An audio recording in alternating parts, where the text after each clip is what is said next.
Riddle me this. What do you do when you have to teach a student that's better than you? And I'm gonna ride, yeah.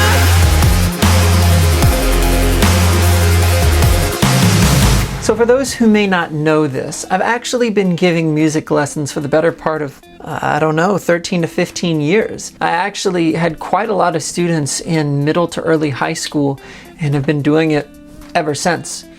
One of the things that you learn as a teacher is that everybody learns a little bit differently. And now I've had the privilege of being able to teach saxophone, piano, bass, guitar, drums, and even production lessons. I've done it in person and I've done it remotely over video conferencing of different kinds. I know Zoom is super big right now, and I sort of wonder how that happened because Skype has always been here. But anyway, that's aside from the point. Something that's happened to me a few times was that I've had students that have come in that, at least after a certain amount of time, almost seem like they were better than me. And what do you do in that situation?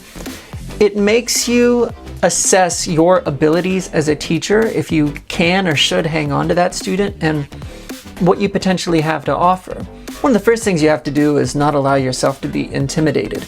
That way, that doesn't throw off your ability to make those kinds of assessments. But something that I've learned is that, okay, step one, if you really see that you don't have anything else that you can offer this student, of course, let them know that, refer them to someone else, etc. But oftentimes I've found that there is more that I could offer a student beyond just kind of what we see on the surface. So I've had students that have come in that were excellent players, and I sort of felt like the coach to their LeBron. Like I couldn't out-shred them, I couldn't outplay them.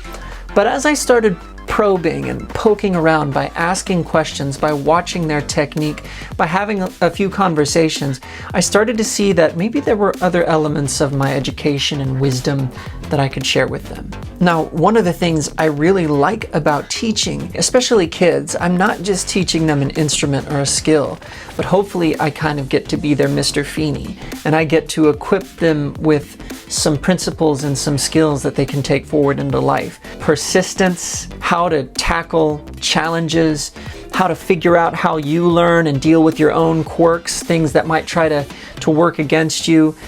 Really try to use music to teach life lessons in a very Mr. Miyagi kind of way, and that's actually one of my favorite things about teaching. Figuring out how each student learns differently and how you have to be able to explain the same thing multiple different ways until it lands right with that particular person.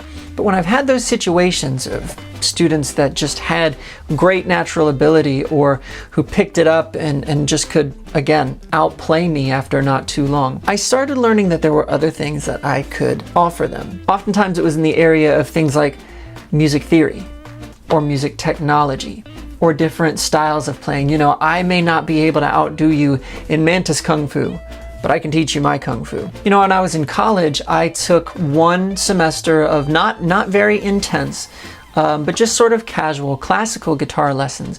And my professor at the time told me that he originally wasn't even a music major. He was like a physics major.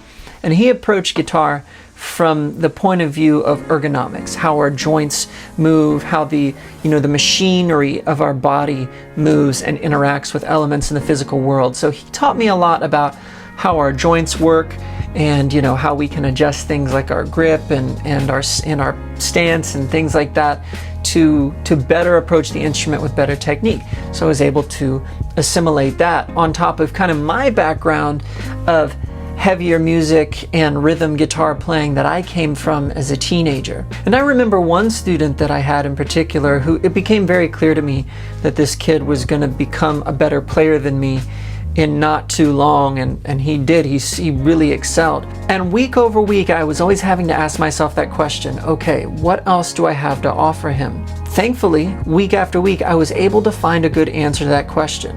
Often, it was, again, in the area of something like music theory, or it was in the area of reading rhythms on paper as opposed to just playing things by ear, or it was in the area of, now this was really interesting, tweaking his technique. Even though he could play faster or more virtuosically than me, I could still take the lessons I had learned and look and say, oh, hey, you notice when you do this line or this arpeggio, your fingers are flying off the fretboard, and we want to try and keep them close so we can be more efficient with our movements. Stuff that I don't even know that I could tell you that I could have done it better than him at the time. But like a coach to a star basketball player, I was able to still point those things out and help him along in his journey of becoming the best that he could be. And every musician is still continually on that journey. And I think that if you've ever taught anything, this is something that hopefully gets you thinking and helps you get some of your insecurities out of the way so you can continue to be an effective teacher. Again, there may be a time when you say, you know what? There's nothing else I can teach you. You've got a black belt in the teachings of me. But, whatever the subject might be, doesn't have to be music. Oftentimes there is still something that we can offer, some area of experience or some other angle of learning or some angle of coaching that we can offer to still help somebody else along.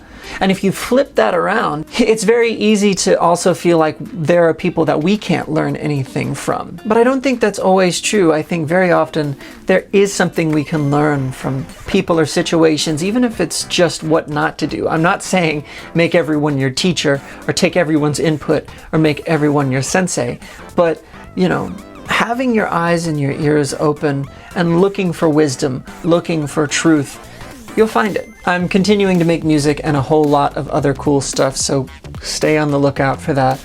And until next time, I love you, Jesus loves you, onward and upward. Thanks for watching, everybody. Make sure you head over to the online store and grab some of this sweet gear, and I'll see you next time.